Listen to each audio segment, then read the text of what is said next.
Great. Thanks, Mark. I appreciate that. Um, so today we'll talk about self-service Power BI and what are some tips, best practices, and I'm going to demo a couple scenarios which we can see how Power BI empowers both creators and consumers of reporting to carry out self-service. So I think a good place to start is defining what is self-service. Uh, Gartner's glossary defines self-service as end users designing and deploying their own reports and analyses within an approved and supported architecture and tools portfolio. So I actually really like this definition because it addresses a common misconception about self-service. Some people think that self-service is just do whatever you want or anything goes. And that's not the case. You need an approved and supported architecture and a set of tools. That way, when you do self-service, it's productive, it's reliable, it's trustworthy, but also has all the flexibility that comes with just the philosophy itself. So Microsoft actually identifies several self-service scenarios. So these strategies help define these different self-service environments. So I'm going to go over these, but really focus on that last one there on the screen, the managed self-service BI. But the two other ones are the business-led self-service BI and enterprise self-service BI strategies. And those are kind of the two opposite ends of the spectrum. So business-led self-service BI is when both data and content creation is decentralized. So that's really more of a bottom-up strategy to self-service and environment structure. And then you have enterprise self-service, in which all content is owned and maintained by a centralized team. So those are two extremes. Either it's completely centralized or completely decentralized. But there's a sweet, cozy spot in the managed self-service. So that's where your data is centralized and it's owned by a team of engineers or data architects, and the business users take control of the reporting, right? So data is centralized, but reporting is decentralized. And that falls into that philosophy of discipline at the core and flexibility at the edge that Microsoft likes to talk about. So what we're going to do some scenarios later on, and we're going to demo more like a managed self-service BI. And the thing is, like, not every scenario perfectly fits into these three buckets, right? You may have a situation that's is maybe on the more centralized side of managed self-service, where you still have a core BI team that, say, creates initial sets of reports and then hands off those reports to users. So not all report creation is decentralized. That's kind of the scenario I'm at right now with current client. So we have a central BI team that does the data architecture work, and we create initial sets of reports and dashboards, but we eventually hand those over to the users, and then they do continual iterations, and we try to build those reports out so they can use them as templates for future reporting that they can be in charge of. So with business-led self-service, that's suitable when decentralized data aligns with company culture and that data exploration is a high priority. The thing is, you need skilled people, and you also have to have a high priority on flexibility and rapid reaction. So you're looking at agile environments in this situation. But like I said earlier, it's not a free-for-all. You still need guidelines in place. You'll need to have proper training and data technique guidance, such as promoting shared data sets, best practices to reduce duplication. you'll want to encourage documentation, right? You want to avoid tribal knowledge and silos. That can happen often with these more decentralized environments. You have departments kind of going their own way and then applying business rules the way they would like things to be, whereas maybe accounting or finance might do it differently, and then there's disagreements on that. So you'll want to have some kind of documentation, some way of keeping track of those business rules that are applied to data and reporting. You can do that with like FAQ pages on a BI report and such. You can also take advantage of the promoted endorsements feature with datasets or Dataflows. So that's important because it allows you to promote datasets that can be shared with other groups and helps that be discoverable within the Power BI service. And I'll show some of that off in a bit. There's also another kind of endorsement called the certified endorsement, but that's more when you're talking about enterprise BI and when that's handled by a centralized team of experts. And I'll show the difference between that later as well. So enterprise BI works best in an environment where centralized content management is part of the data culture at the company. This is probably most applicable where you have highly sensitive data or you're subject to regulatory requirements. Your organization has the BI expertise to manage all the BI items end to end. So they have experienced BI engineers, report creators, and all that. And the content needs of the consumers also need to be well defined. So you need to have a robust requirements gathering process. So there's little need for customization or data exploration beyond what the reporting solutions that are delivered, right? So, and also content ownership and direct access to data is limited to a small number of people.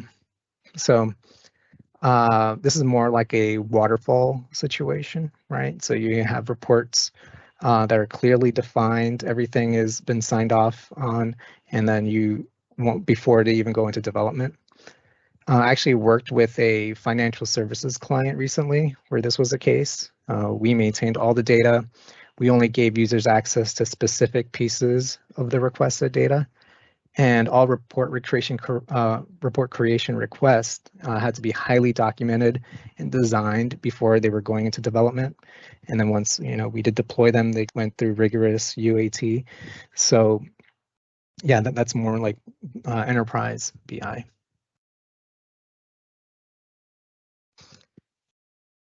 And then we have managed self-service, and this is more of a balanced scenario. And this works well when centralized data aligns with the company culture, but you also have a team of BI engineers within departments who can, well, not BI engineers, but BI report creators within departments that can do the decentralized report creation, right? So there's also value in reuse of data across the organization. And there's a need for self-service report creators to produce their own content. So you have that discipline at the core, right? The data and the flexibility at the edge with the report creation.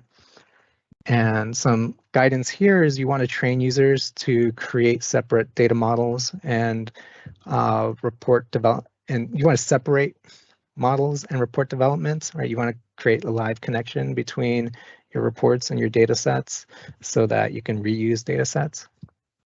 You can use Dataflows to share commonly used data tables. You can use composite models to augment existing databases, and that's a preview feature, and we'll demo that later too. It's a really neat way of having centralized data, but being able to add referential departmental data. And here you can actually take advantage of certified endorsements for datasets to help identify verified data. But there's it's a more involved process to use a certified endorsement. It needs to cross a higher threshold than just a promoted endorsement, and so we'll talk about that and how we can implement that kind of tool. So I like to think of self-service kind of split up between data self-service and report self-service. So data self-service, you're kind of setting up your models and creating an environment within the data that encourages users to explore and encourages users to be comfortable with the data that's out there in your data sets or within the data set itself, within the tables and the fields and the measures. So some techniques and tools for that enable data level self-service would be creating shared data sets, right? Making sure that you have centralized promoted data sets that provide trust in a single set of single source of truth. And then you could use composite models. That way you can have that flexibility at the edge, what we just talked about. Data flows are a great way of creating reusable data tables that can be refreshed separately from the data set. And data flows can also be used across Power Platforms. They can be used outside of Power BI if necessary. And then we got Data Marts. So this is the latest addition to Power BI. This was just announced this year. And this allows the creation of a fully managed database created by the business users. And why did I include Data Marts as part of this whole self-service presentation? Well, I mean, it's really pushing that philosophy that Microsoft is moving forward with, is enabling and empowering business users to do more themselves. I wouldn't say taking away, but sharing some of that role with IT, was traditionally IT, standing up, say, a SQL server. Now with Data Marts, a business user can take their departmental data and deploy a fully managed SQL server and data set and do everything from Power Query to data modeling, all within the Power BI service. So it's really just going along with the self-service philosophy and mindset. And we'll definitely talk about that, preview that later. And that's new. It's a preview feature, so this is not going to be a training on Data Marts. I want to emphasize that it's still being fleshed out and worked on. So we'll see it in action and see what we can do with it. But definitely, I encourage everyone to look into it as development goes on with Data Marts. And then we have tools for report self-service. So this is pretty related because it's still within Power BI, but I think of this as ways of, when you're building your reports, building in features and behaviors within the report that allow content creators and content consumers to encourage them to reuse reports, encourage sharing and customization.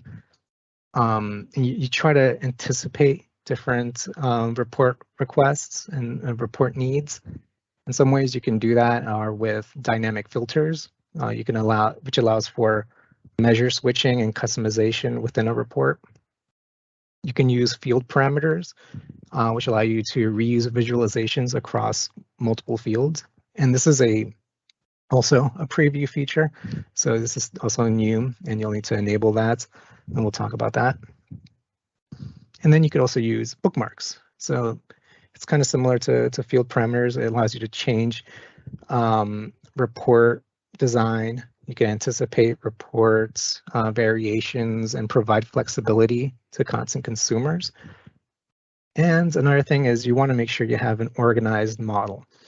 That way it encourages users to explore, to reuse reports, and to do their own ad hoc analysis.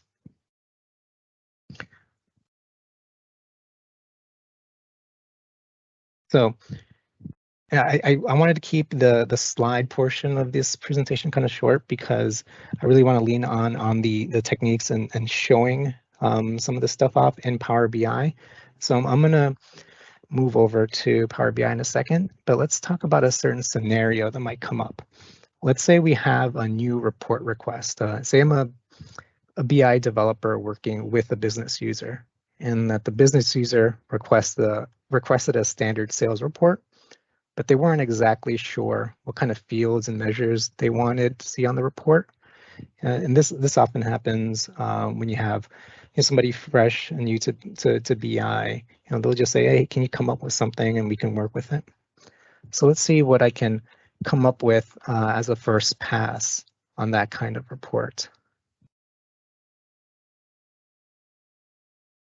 Okay, so here's Power BI, and I did some preparation on this. So I put together this pretty standard sales report here.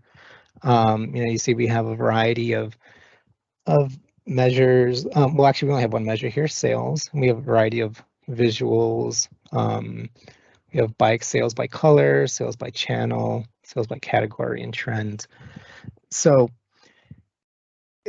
this is, let's say that the user said, okay, this is good, but I want the same kind of report, but I also want to see it by units, and not just sales. I want to switch between units and sales, and maybe I don't want to see category, or I don't want to see, I want to see something else. I want to see models, say, or subcategory, or instead of channel, I want to see region.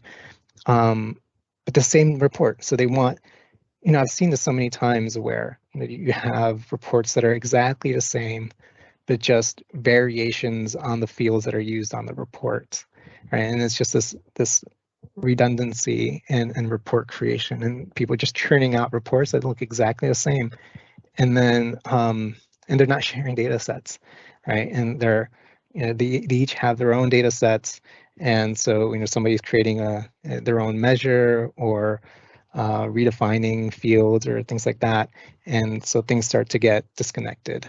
So one of the things that we might want to put in place here is a shared data set. So we'll see what we can do with that.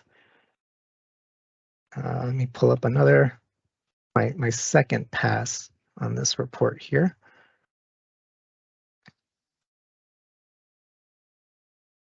Okay. So I have a colleague at DesignMind, and Amy Spracklin, and she actually defined Power BI as she describes Power BI, she describes self-service as not having to create a new report for every question asked. So I really like that idea. That way, you're empowering users to use the functions of Power BI to customize a view of the data that they're looking at, and but also feel comfortable enough with the data to create their own reports. So what we'll do here is actually, I'm going to go take it a step back. Before we even talk about the reporting functionality, let's talk a little bit about what's going on here in the fields.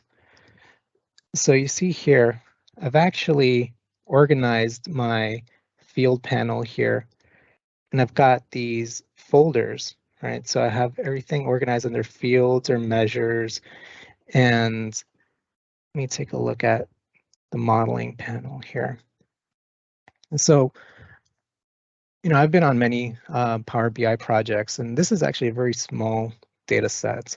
I've seen data sets that have dozens and dozens and dozens of fields, and it can be very daunting and intimidating for a user. They'll expand the fields panel and they can't find brand, or they can't find state or the customer state or anything like that.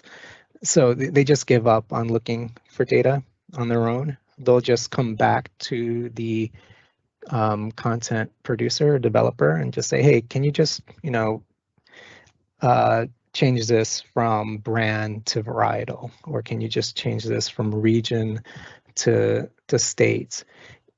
and they may not even need it for the organization. This may not be an organizational reporting need. This just might be something that they want to see themselves. And it wasn't built into the report. And they're just too intimidated by the field panel to do it themselves. So I think it's a very understated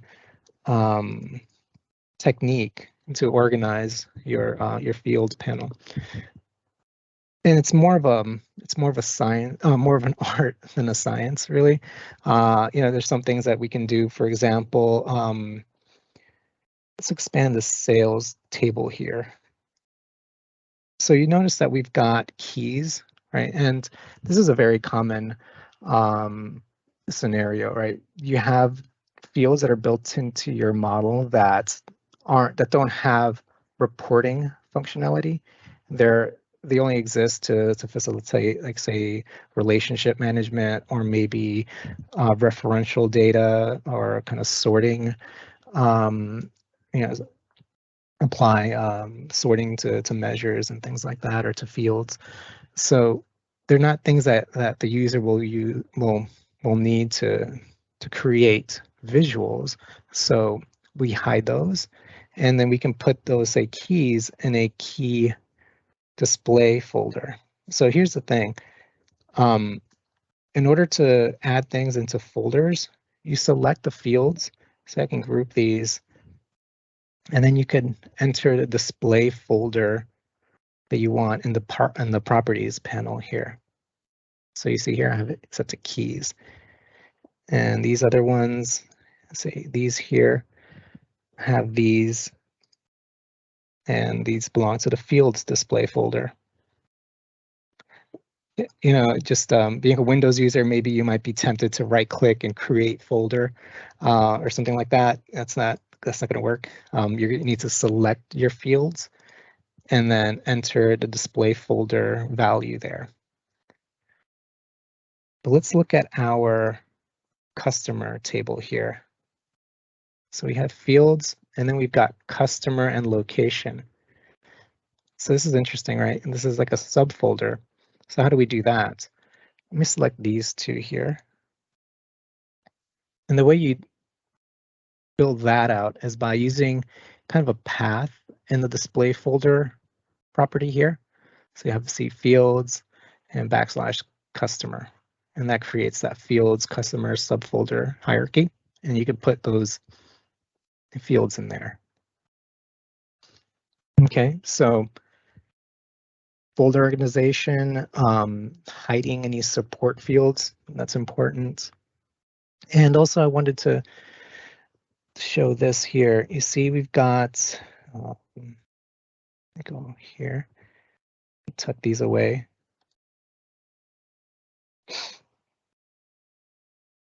Under sales, you see we have, say, something like sales amount, and we can use that.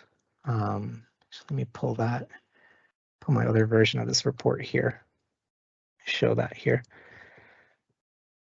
If we look at this, say, this visualization here,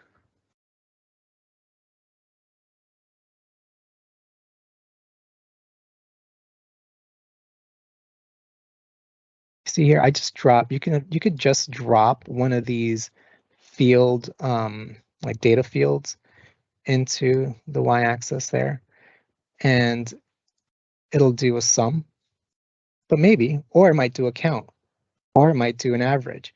And this is what would be called an implicit measure, right? So you're taking a field and you're dropping it, and it's creating some kind of aggregation on it, but it's unclear, right? This could be sum on this visual, it could be average on a different visual.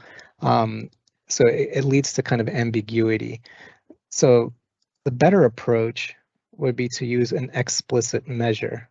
So see, I have this total sales measure here, and all it is just a sum on sales amount.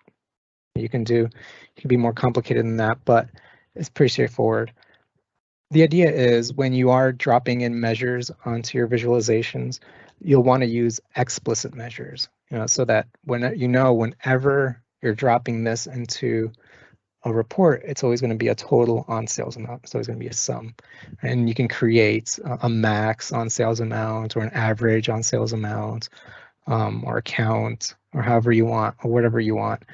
But it's always explicitly defined and explicitly labeled in the data set. That way, when users are exploring, they know exactly what this measure does. Rather than having one of these fields where it can be one of half a dozen different functions based on the functionality. If you're an experienced enough user, you'll understand this, but you want to err on the side of being clear and well defined in your measures. So this was like I said, this was my first pass at it, but then let's look at this second pass that I had set up here. This was doing more of that kind of report self-service functionality. So I've got several things going on in here. So first of all, I have this report measure here. This is a report measure slicer. And this allows me to flip between sales and units. So remember that user said, okay, I wanted to say the same exact report, but instead of sales, I wanted to see it as units. Well, now you can have it both ways. And sure, you can build your measures to show them side by side and such, but this way you can easily flip between them.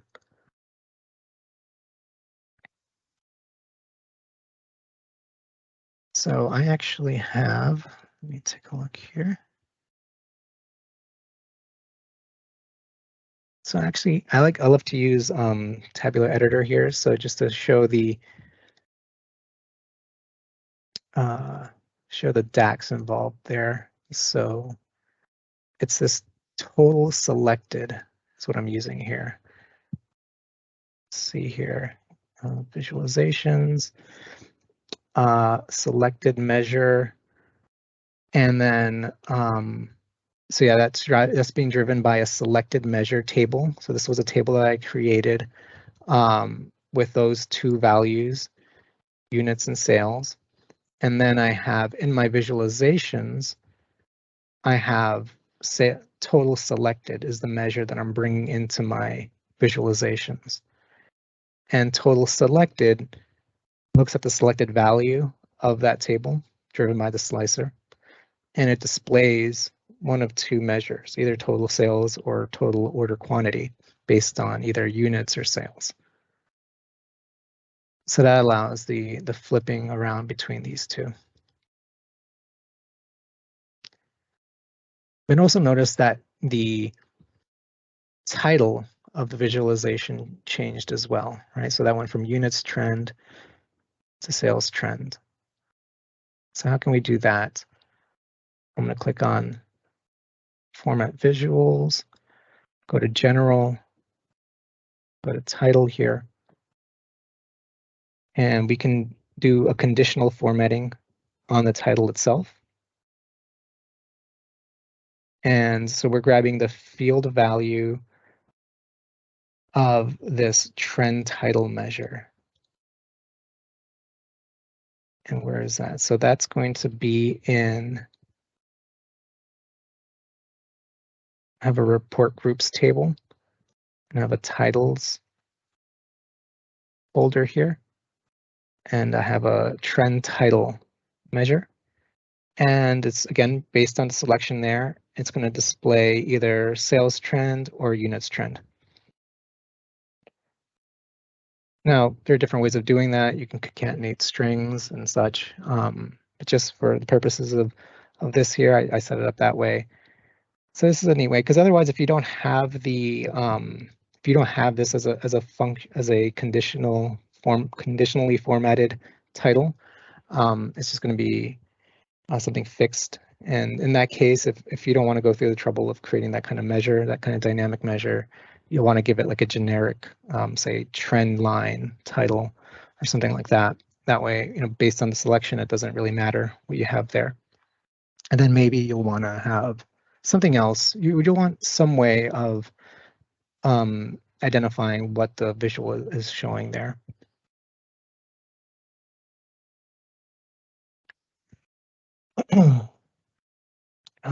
Actually, let me circle back a bit to here, because one thing that I had to do is set this as a shared data set, right? Because you can see here, if I go to the modeling panel and then I look at my tables, you'll see that these tables are in direct query storage mode rather than import. And well, and you may expect that it might be a live connection instead of direct query, but there's something else going on here that made it go to direct query. But I'll circle back to that.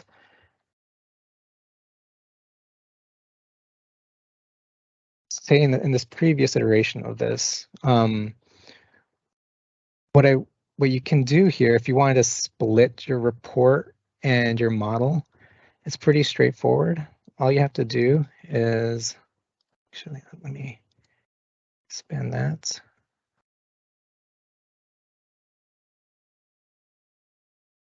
What you can do is actually just delete your visualizations.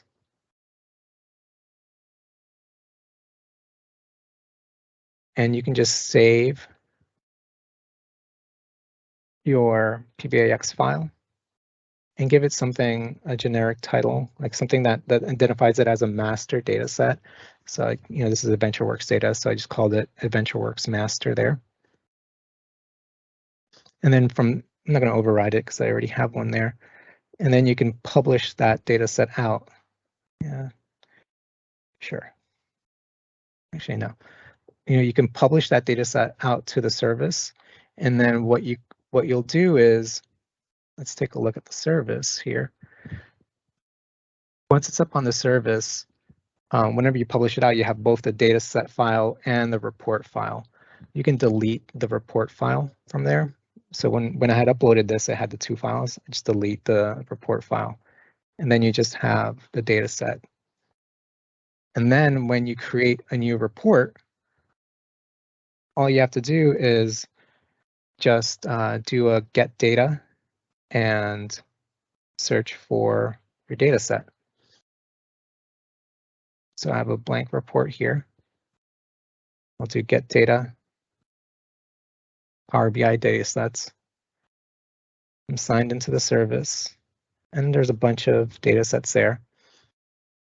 And here's the data set that I had created. And notice that I have this set up as promoted with the promoted endorsement. This makes it easy to stand out from everything else going on in the service there. You actually set that up within the settings. So here's the service again. I'll go into settings here.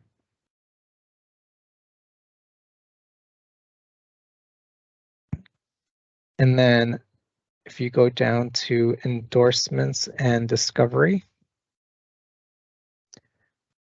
you can see that I set that data set to promoted.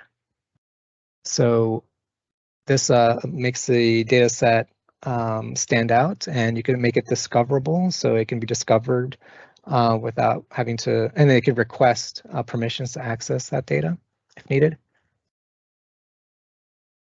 And here's the certified option, but it's grayed out. This needs to be actually enabled within your tenant settings.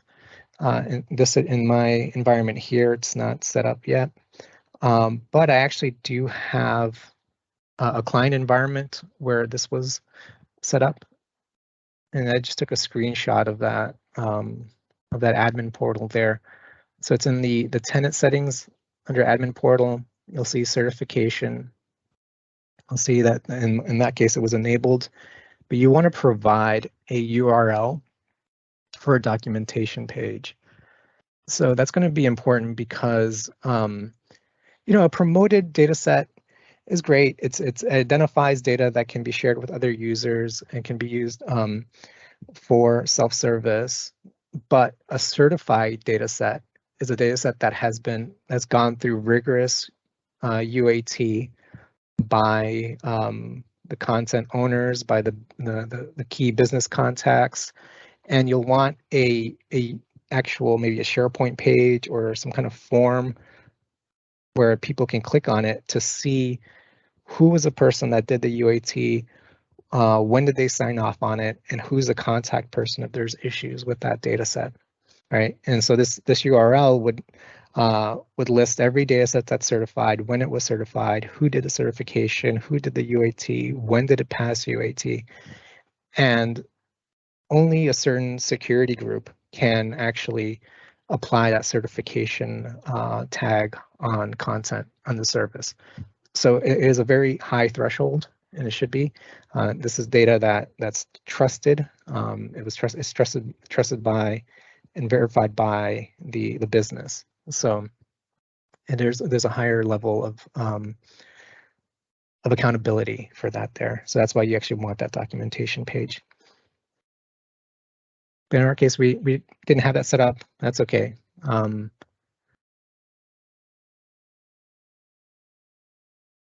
Go back here. Let's look at our situation with this. So circle back. Okay, we created a report. We split out the data from the report. We put the report up on the service. We pulled it down and we started creating another variation of this report from that shared service. But then we wanted to take advantage of this new feature, the field parameters. So you can see what it does here is it allows you to select a value, and you'll see that this there's the visual updates based on that selection there. So now category, you've got, so we've got bike set up here. Let's clear that out. Right, so now you can select channel instead. So this allows, this one visual to function in different ways. And of course you can build hierarchies and drill down and drill up, right? That's a very common thing that you can do, but this allows you to say use a field from a product table and a field from the customer table. They don't have to have that relationship. They don't have to be a hierarchy. You can just change the field just altogether for that visualization. But what happens is when you do that, you need to have a local model. It does create like a fork from your main data set, and we can actually see it here. And it's actually a preview feature. So you'll need two options enabled.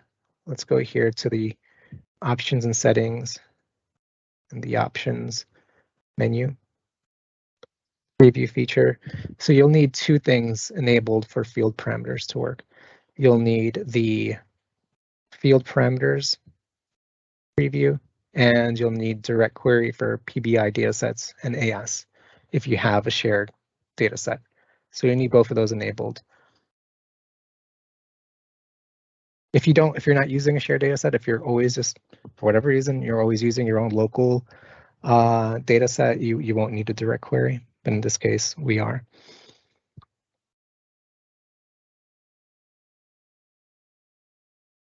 Actually, so let me actually do that. Let me just show that connecting to the Power BI dataset, pulling in my shared dataset, because I just want to show you what that looks like.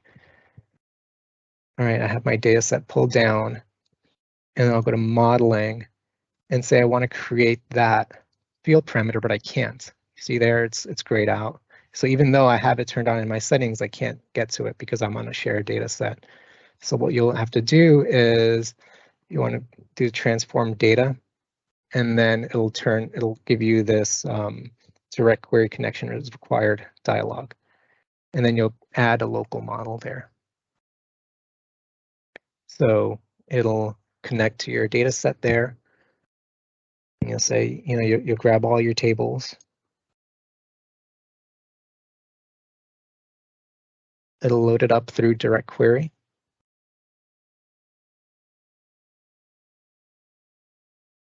Okay, we're not going to build any queries here, so we're just going to apply and close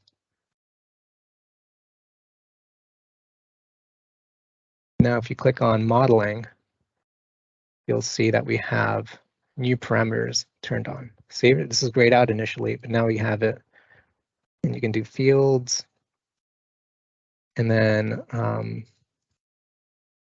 do slice by, and then we can select the fields that we want to drive this. Say customer, say city, state, province, do product, and create. And there, now we've created the field parameter table. You'll see that down here. So you see the slice by table there, and you'll have the slice by field parameter slicer here.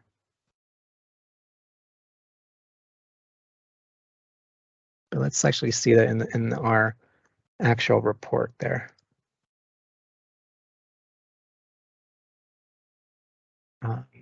Here,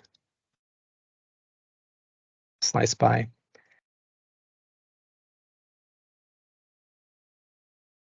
And the thing is, if you go back into here, if you go back into,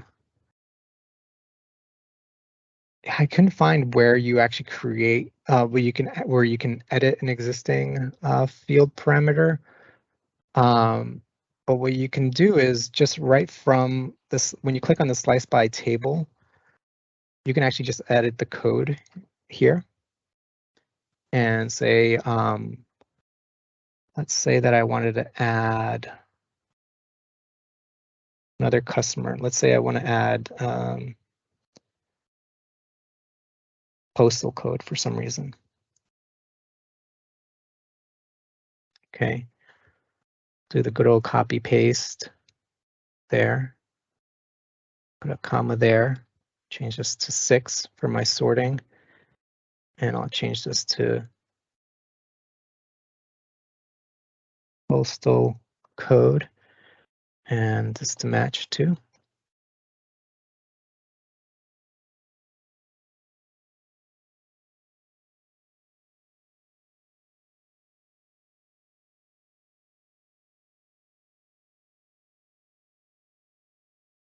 So now my slice by slicer has postal code.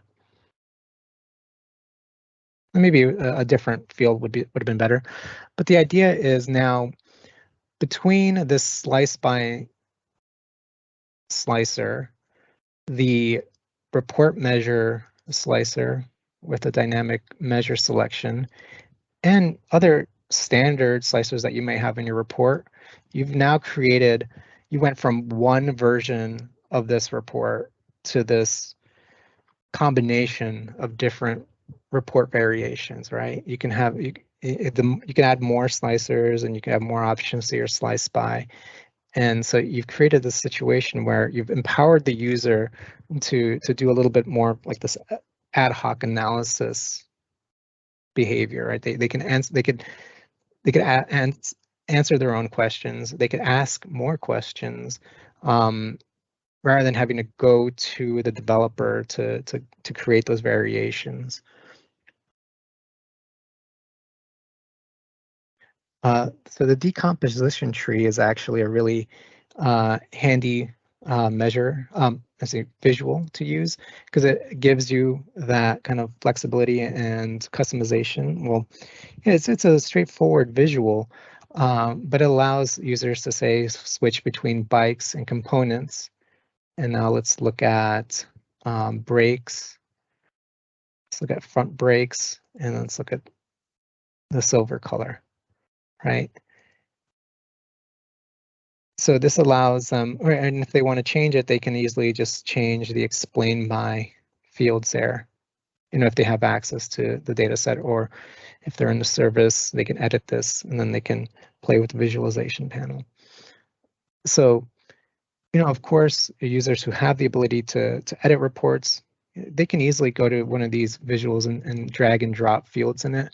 But what if they only have access to the app, and the app doesn't have the ability to manipulate visualizations? So even then, even just app readers can have the ability to play with the reports and customize it. So you just kind of anticipate different scenarios, different situations with different kinds of users, right? So if those who have read-only access, well, they have one level of customization. Those who have maybe edit access and the ability to download the file and maybe make their changes and then re-upload it to their workspaces, they'll have that ability, and they'll be empowered to do so because they have a clean data set, a clean, organized set of fields, and they'll be comfortable with working with that data.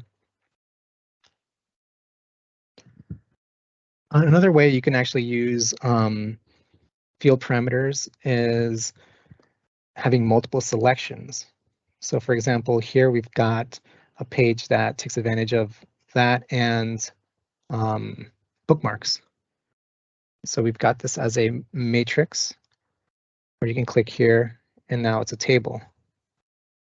I get that question actually pretty often. They'll say, oh, can you give me this as both a matrix and a table or one or the other? Well, you can just easily have it flip between the two.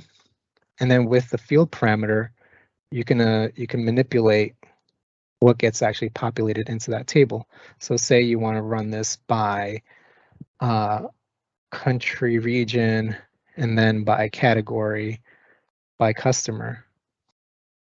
Okay, great, you could do it like that. Or clear that out and say, well, I'm just going to be interested in category, and then by category, state, province, and then by, model, however you want, right? So different ways of slicing and dicing that data and empowering the user to do that kind of ad hoc analysis on their own, rather than, again, having to ask people to do it for them.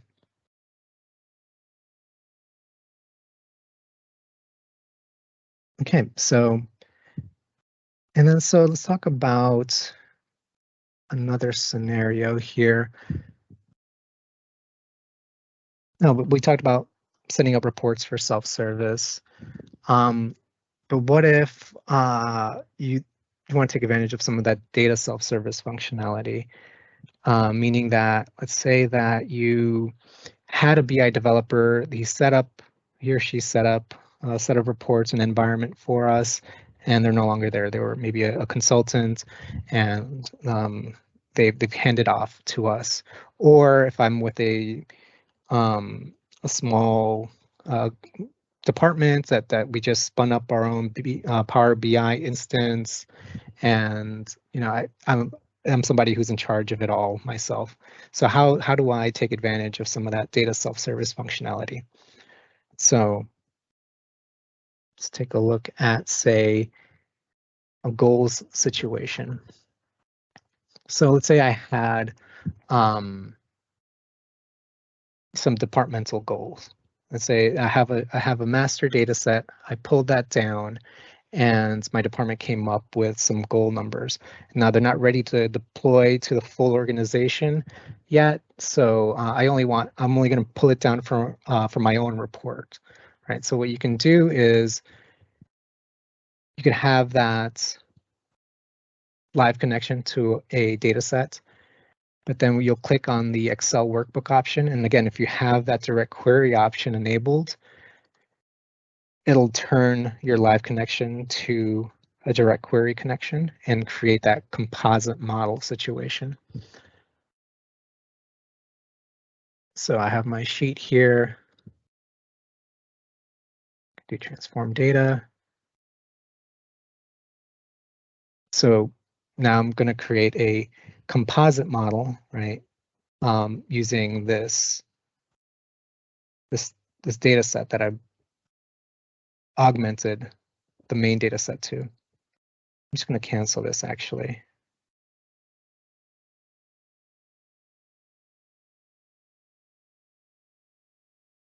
Because I already did that. So I actually already brought in the goals table there. And just get rid of that screen there to start that. So now, yes, I already brought in that goal. Let's see here. You see in this table, in this data view here, you'll notice that my customer table is over direct query, but my goals are imported, right? Straightforward, not a complicated set of goals, because it's something I came up with, or something me and some people on my team came up with, and we just wanted to experiment with that and put it up on a Power BI report. So there, I just dropped it into that. If we go into the visualizations panel, you'll see I have goals selected there. And it's doing a similar kind of situation there. It's looking at the report groups selected measure table, grabbing what's selected and displaying either unit goals or sales goals based on that. So that way I can flip between unit goals and sales goals.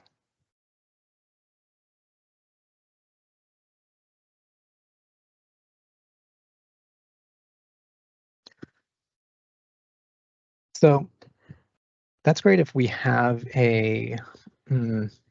so if it's something I'm working on solo, or just me and a few colleagues, but what if I wanted to share this outside of Power BI? Maybe we're experimenting with the Power Platform.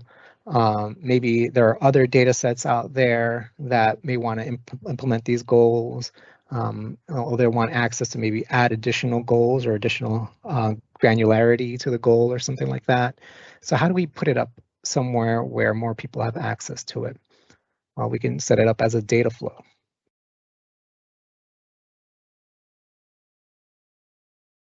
Okay, so here I have my PPU workspace here, and I've already built it out here. There's a goal data flow.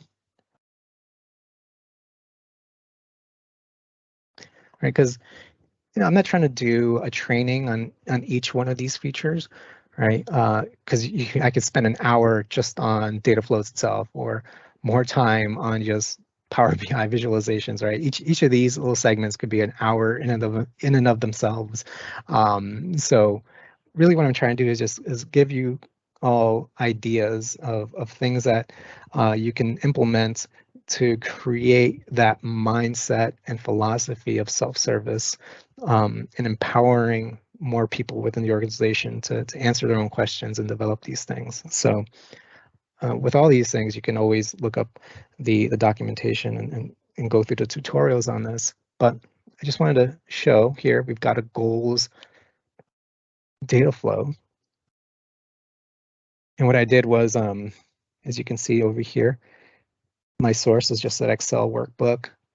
I pulled it in, I renamed my query to goals, and say if other people have access to this in the organization, maybe they can add to the goals, and then I can, what we end up doing here, I'll just close out of this. Oh, yeah, close Power Query. Pretty straightforward, not a complicated data flow. Data flows can get very complicated, but what you have here is a table, a goals table, and now I can import this table into my data set, into my composite model, or I can use this table in other data sets or outside of Power BI altogether. Yeah, it's a very flexible tool within the service. So now that I talked about data flows, I think that the logical next step is the Data Mart, right? Because that is there's a lot of buzz going around about Data Marts. It's the latest addition to Power BI. It's in preview mode. So let's go back to the data set. Oh, let's go back to the service that is. I got a few Data Marts here. I'll just click into this one that I have. So what is the Data Mart? So the Data Mart is literally a SQL database. It is a fully managed, fully functional relational database built into the Power BI service. And actually, maybe the best way of doing this is actually just by creating a new data mart. Let's just create add new data marts. And then what I'll do is I'll just use my Excel sheet and just show that how we can just create a brand new SQL database off of it. I'll just I'll upload a file here. Good old AdventureWorks. So while this is loading, yeah, so this is going to be a 100% web-based, no software required, no Power BI desktop required. It's often looked at in the same way as Dataflows because it gives you Power Query functionality. Let's see here.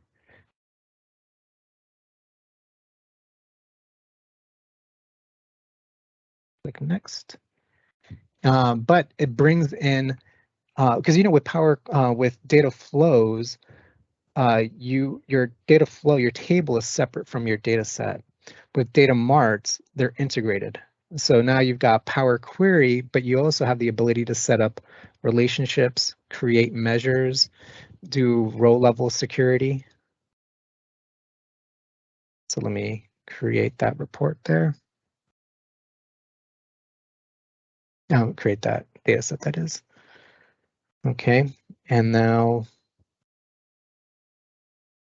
I've got my data there. Hit save. All right, so now it's going to build the ETL process right there in the background. It's going to, if it finds relationships, it'll create them, and then it'll start loading in data.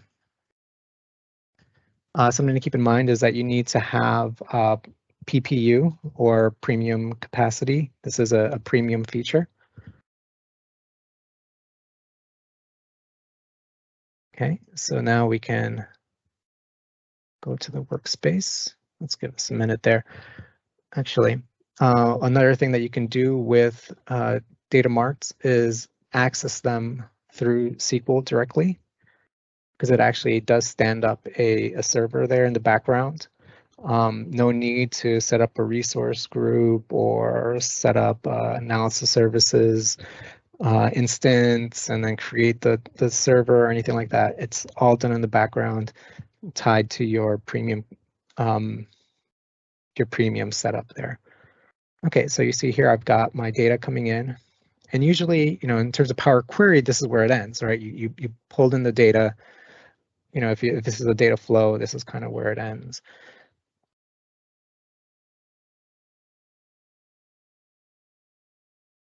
Let me just set up my browser here.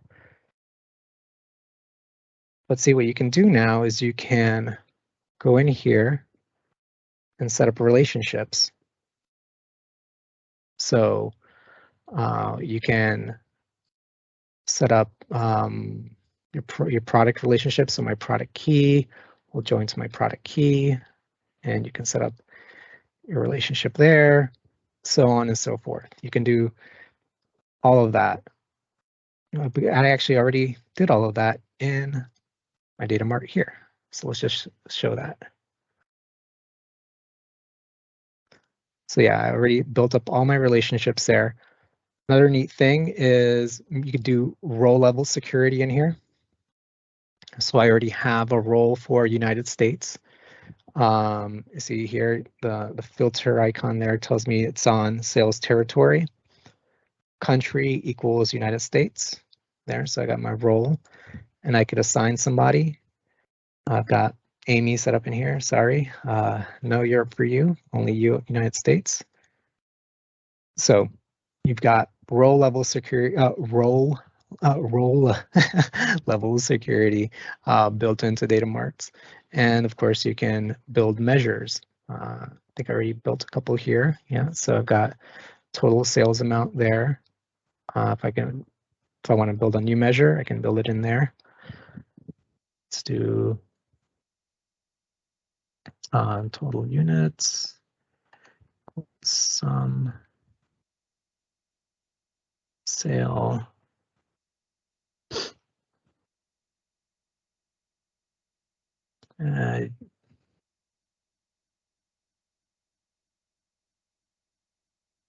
Let's do sales amount.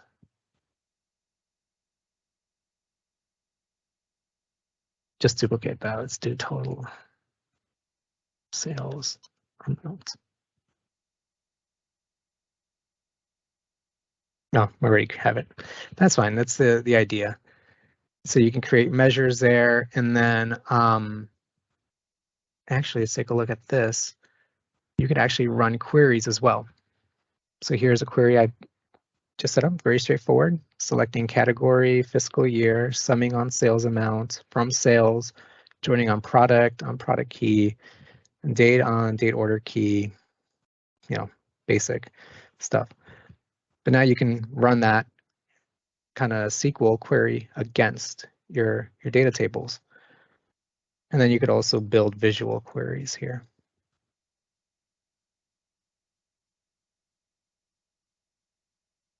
All right, so here I have a sales to customer merge going on, and I have it set up as it's a left merge there. And then you can expand, you can select columns, remove columns, all of that good stuff. And if I go back into my workspace and I go into Data Marts and I go to settings. Now I'm not going to go into this because actually I've had some problems with this because this still preview is still early in preview and they're actively, I think there was an update somewhat recently on this too. This is actively being worked on, so just keep that in mind that this is not ready for production.